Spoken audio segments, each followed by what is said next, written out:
Et voilà, ce qui devait arriver arriva. Voilà, Stefano Pioli ne sera plus l'entraîneur de l'AC Milan à la fin de la saison.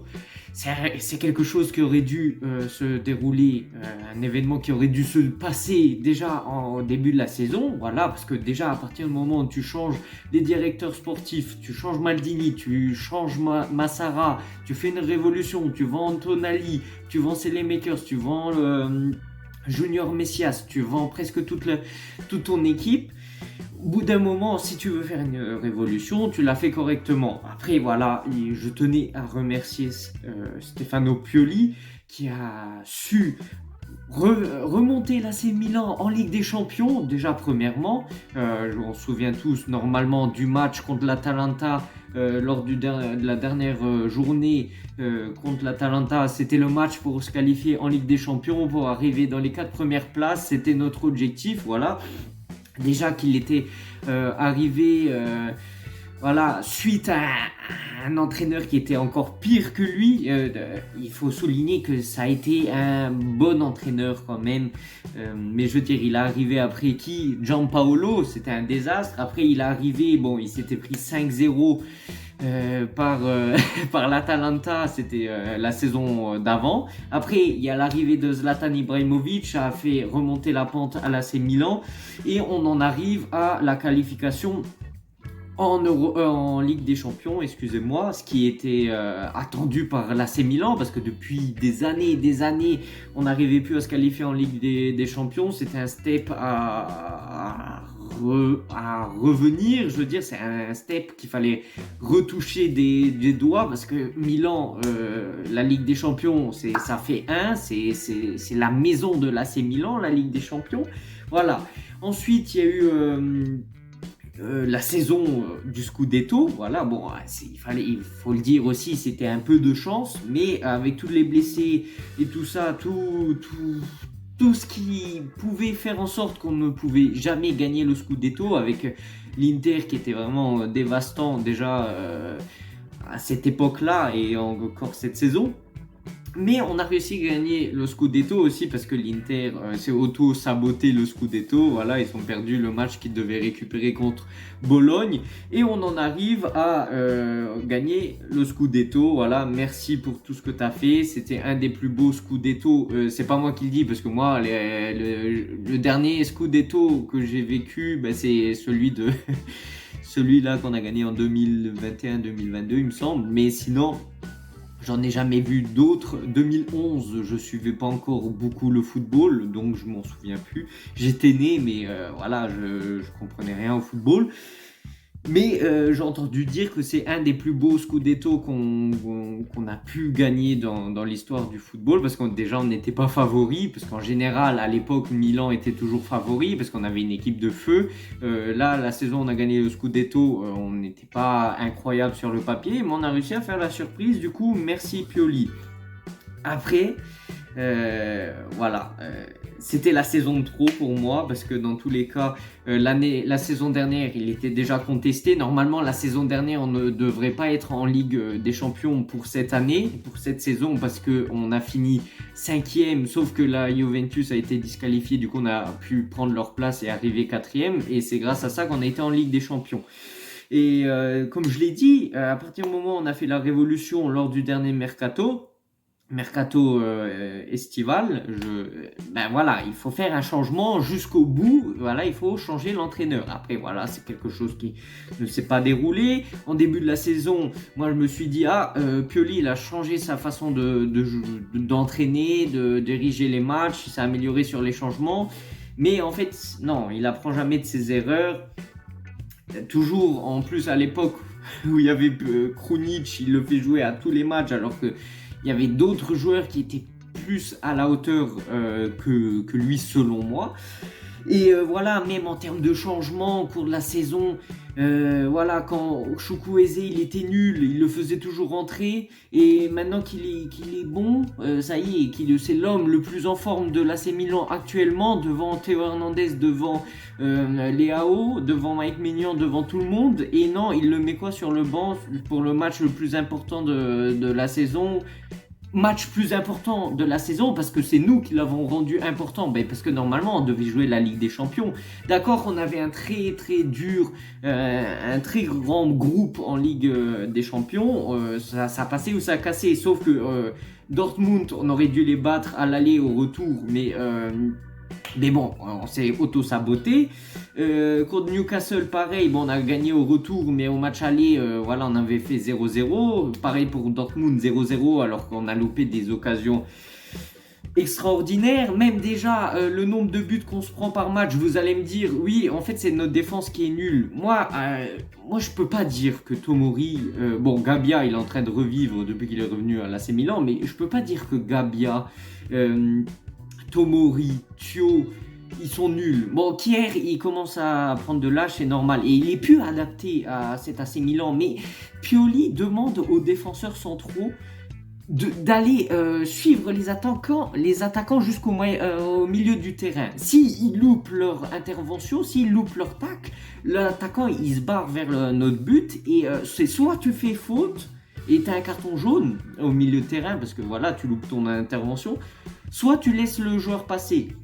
Mais cette façon de défendre à l'AC Milan, c'est vraiment, même les plus grands défenseurs, ils auraient eu du mal à défendre de cette manière. Et Pioli qui demande surtout des matchs comme contre, je sais plus c'était contre qui, contre Sassuolo, on avait mis Kier et Thio, défenseurs centraux, tu peux pas leur demander d'aller jusqu'au milieu de terrain, tu peux pas.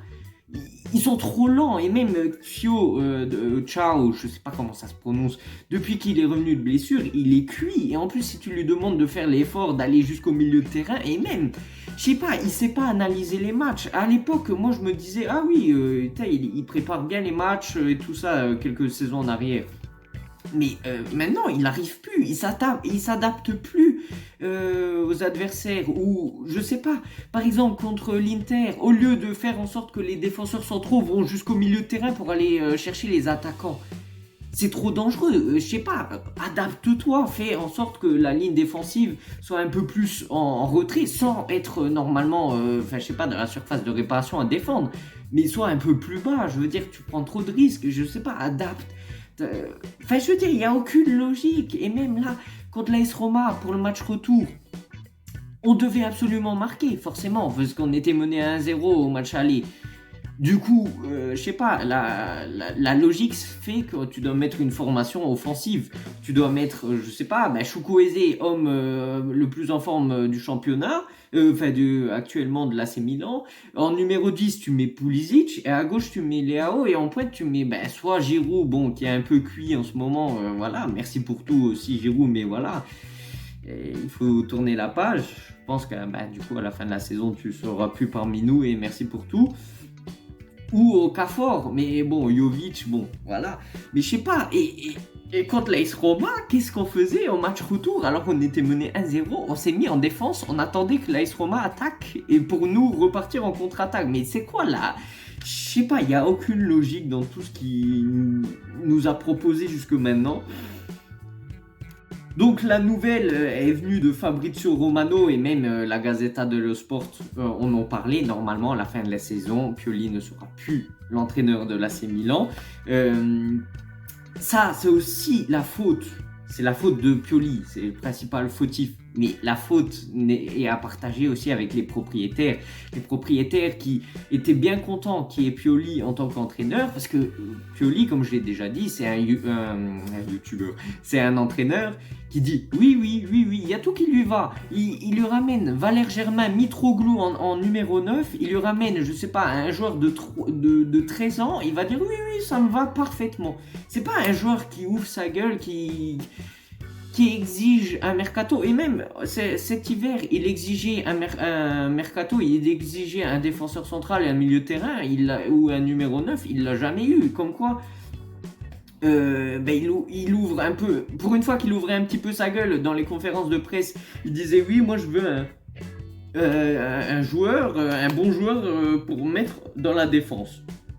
Ce mercato hivernal, on a acheté qui? On a acheté Terracciano. Comme quoi, vraiment, Pioli n'a aucun pouvoir au sein de l'AC Milan et ça sert à rien. Il peut parler autant qu'il veut. il n'y a personne qui l'écoutera parce que au final, Jerry Cardinal et Fourlani et tout ça, ils le prennent un peu comme ah oui, c'est bon, il est tellement gentil, il va dire oui. Et un truc que je voulais préciser, parce que Pioli, comme ça, moi je l'avais estimé en tant que un très grand homme. Un très grand homme avant même d'être un très grand entraîneur. Bon, c'est pas un très très grand entraîneur, mais c'était un très grand homme. Mais plus le temps passait, plus j'ai l'impression qu'il devenait arrogant, même dans les interviews. Je sais pas, peut-être c'est le Scudetto qui lui a monté au cerveau, mais par exemple, quand on s'est pris 5-1 dans le derby, ce qui est une honte, il s'est même pas excusé, il s'est jamais remis en question. Par exemple, là, contre l'AS Roma, quand on s'est fait éliminer, il a dit, oui, j'attendais beaucoup mieux de mes joueurs. Sauf que, je veux bien être d'accord que les joueurs, ils doivent se donner à fond, ils doivent se motiver tout seuls. Quand il y a un quart de finale de Ligue Europa à jouer, ils n'ont pas forcément besoin de l'entraîneur pour être motivés. Mais je veux dire, ton boulot aussi, c'est de les motiver. Et si ils font de la merde sur le terrain, c'est parce que l'entraîneur sert à quelque chose. Moi, je veux bien être d'accord que c'est l'équipe au final qui joue sur le terrain, mais sinon, l'entraîneur, il sert à quoi? Dans ce cas, vous pouvez me mettre moi en tant qu'entraîneur. Ah, de toute façon, les joueurs, ils se motivent tout seuls. Non, Pioli, il a forcément des responsabilités dans tout ça. En termes de préparation au match et en termes de motivation. Moi, je sais pas, le match, les jours avant le match contre l'AS Roma, moi, je me demande ce qu'il faisait à l'entraînement. Je sais pas, ils jouaient à la belote, ils jouaient au ping-pong, je sais pas, ils étaient au bar, ils mangeaient des crêpes. Mais moi, quand j'ai vu le match qu'on a fait contre l'AS Roma, je me suis dit, mais durant la semaine, ils ont fait tout sauf s'entraîner pour le match, sauf se préparer pour le match le plus important de la saison. Et encore, c'est nous qui l'avons rendu le plus important de la saison parce que on s'est auto-éliminé de la course au Scudetto, c'est-à-dire pour gagner le championnat depuis quoi? Depuis décembre. Après, il faut dire oui, l'Inter a été supérieur.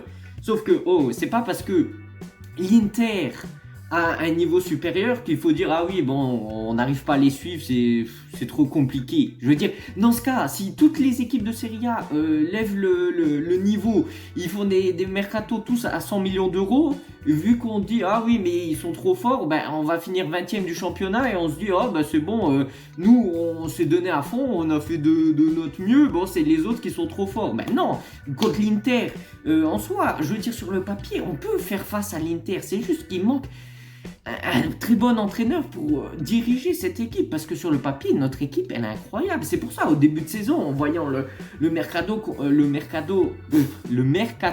qu'on a fait, moi je me suis dit ben, on va gagner le Scudetto. En plus j'avais fait les prédictions, j'avais mis l'AC Milan en premier, bon, j'avais mis l'Inter troisième, deuxième la Juventus, bon on est dans les eaux là.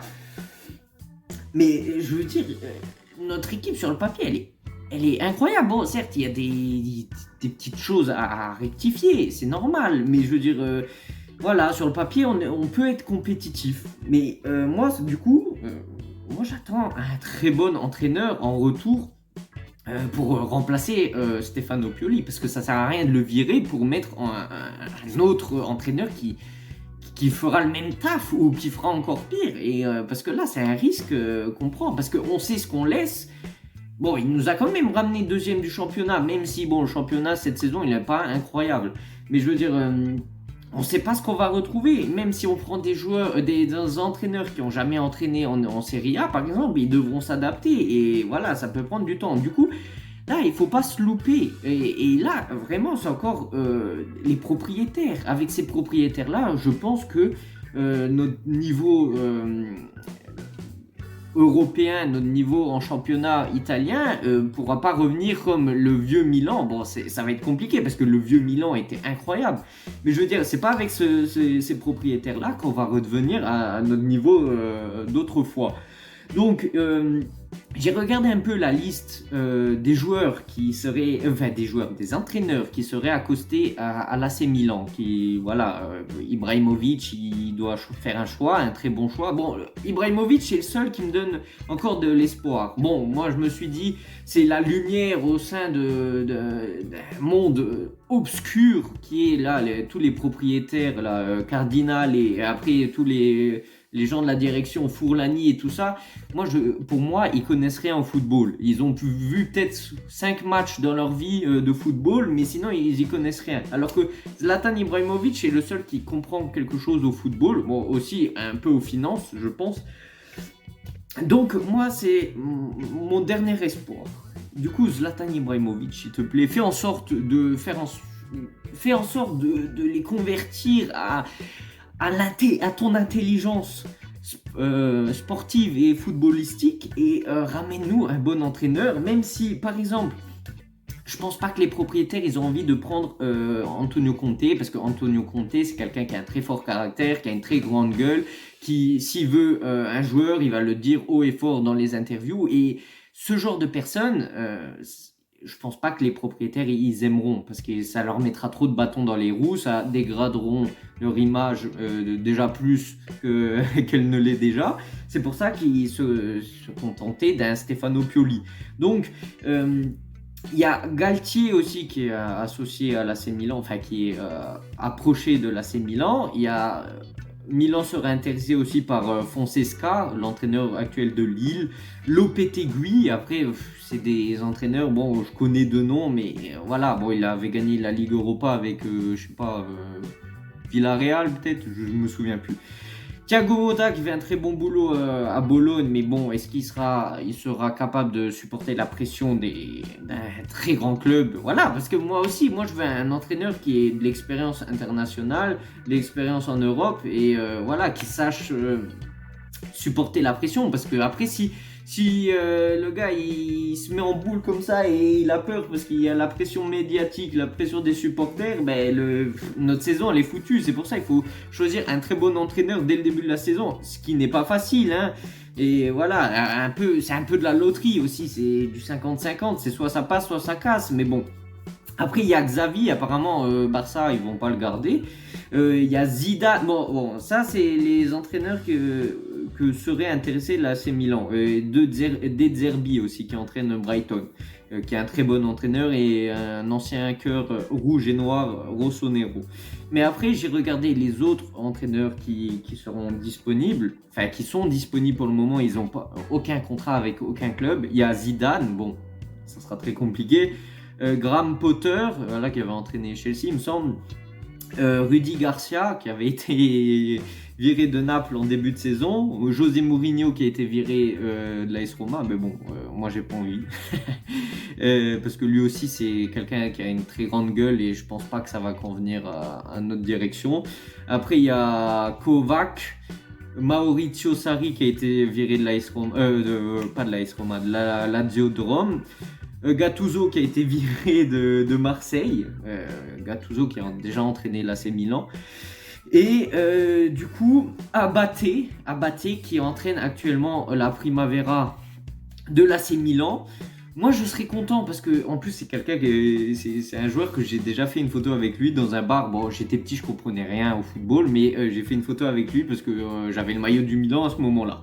Et il fait un boulot monstre avec la Primavera. Ils ont emmené en Youth League, qui est l'équivalent de la Ligue des Champions pour les U21, U23, en gros les jeunes de l'AC Milan.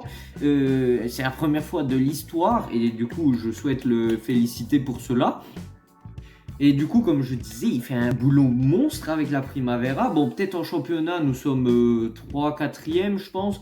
Mais il a réussi à mettre en valeur des joueurs comme Kevin Zeroli, Davide Bartesaghi, je pense qu'il s'appelle Davide. Il y a qui d'autre? Il y a Francesco Camarda, qui a 16 ans. Il a eu à peine 16 ans le mois dernier. Il y a Raver, là le gardien français qui fait des parades incroyables, surtout sur penalty. Voilà, on a du beau matos en Primavera avec Jiménez aussi qu'on a acheté. Je crois que c'est un prêt avec option d'achat du Real Madrid. Du coup, voilà, on a quoi? Il y a Salah, si je dis pas de conneries. Après, bon, voilà, je connais pas tout le monde dans la Primavera parce que je regarde pas tous les matchs, mais je pense que Abaté, bon, il manque d'expérience, mais à la limite, vu qu'il connaît déjà la pression des médias au niveau, parce qu'il a joué à l'AC Milan, il était défenseur droit de l'AC Milan, il a joué avec des grands joueurs de l'AC Milan. Bon, moi je l'ai connu un peu plus quand c'était la période sombre de l'AC Milan, mais voilà. Abaté, je sais pas s'il sera à la hauteur de l'AC Milan, mais en dernier recours, moi je lui ferai confiance. Mais voilà, mon souhait, mon rêve, ça serait qu'on met Antonio Conte, à la limite, De Zerbi. Zidane et tout ça, Zidane, je sais pas, Galtier, ça serait pas mal. Bon, dites-moi ce que vous en pensez dans les commentaires. Voilà, je voulais encore remercier Stefano Pioli pour tout ce que tu as fait. Voilà, tu as remonté l'AC Milan un très bon niveau. Voilà, tu vas le quitter en nous laissant en Ligue des Champions, ce qui est déjà pas mal. Voilà, tu aurais pu quitter l'AC Milan en nous laissant en Europa League ou Conference League. C'est très bien comme ça. On a besoin d'un nouveau départ. Ton cycle est fini. Merci pour tout. Ça fait quoi? 4 ans que tu es là peut-être? Voilà, tu as fait du très bon boulot. Après, voilà, il y a des hauts, des bas comme tout le monde. Parce que moi, je suis pas parfait. Moi, je parle. Mais est-ce que je serais capable d'entraîner l'AC Milan? Certainement pas. Et je pense que beaucoup d'entre nous non plus. Mais voilà, merci pour tout ce que tu as fait. Et voilà. Bonne chance pour la suite. Peut-être tu vas aller à Naples. Je sais pas, il y avait des rumeurs comme quoi Naples te voulait. Voilà. Tu feras ton chemin et nous, on fera le nôtre. Et je tenais aussi à remercier tous les nouveaux abonnés. Voilà, en une semaine, là, j'étais bloqué à 150 abonnés et là, d'un coup, il y a tout qui s'est débloqué. Du coup, grâce aux dernières vidéos où j'ai fait plus de 200 vues les 3 dernières vidéos, alors que ça faisait quelques mois où je faisais 30-40 vues, je faisais presque plus d'abonnements, je gagnais plus d'abonnés. Du coup, je souhaitais vous remercier. Merci beaucoup pour votre soutien, pour les commentaires. Il y en a de plus en plus. Là, on est 164 au moment où je tourne la vidéo. Voilà. Road to 200. Voilà. On peut y arriver tous ensemble. Je suis content que ça marche. On est en train de gravir les échelons tout doucement. Mais vaut mieux doucement que trop vite et qu'après on fasse n'importe quoi. Merci beaucoup. Et voilà, road to 200. Voilà, merci de votre soutien. Voilà, si vous regardez ma chaîne YouTube, vous n'êtes pas abonné et que vous avez regardé jusqu'à la fin de cette vidéo, alors qu'elle est très très longue, parce que voilà, je voulais mettre les choses au clair. Abonnez-vous, ça vous coûte rien, c'est gratuit. Moi, ça me fera plaisir. Voilà, j'ai envie d'augmenter la communauté milanaise, la communauté de l'AC Milan en France ou dans les pays francophones comme la Belgique ou la France, ou il y a beaucoup de pays d'Afrique aussi. Il y a beaucoup d'abonnés de pays du Maghreb, de l'Afrique qui me suivent et ça me fait plaisir. Sur ce, on se retrouve pour le derby. J'ai très peur. Voilà, on va se faire défoncer, je pense. Mais bon, voilà. Sur ce, ciao, ciao. Wake up, today's gonna be a good day. Wake up, today's gonna be a good day. Wake up, today's gonna be a good day.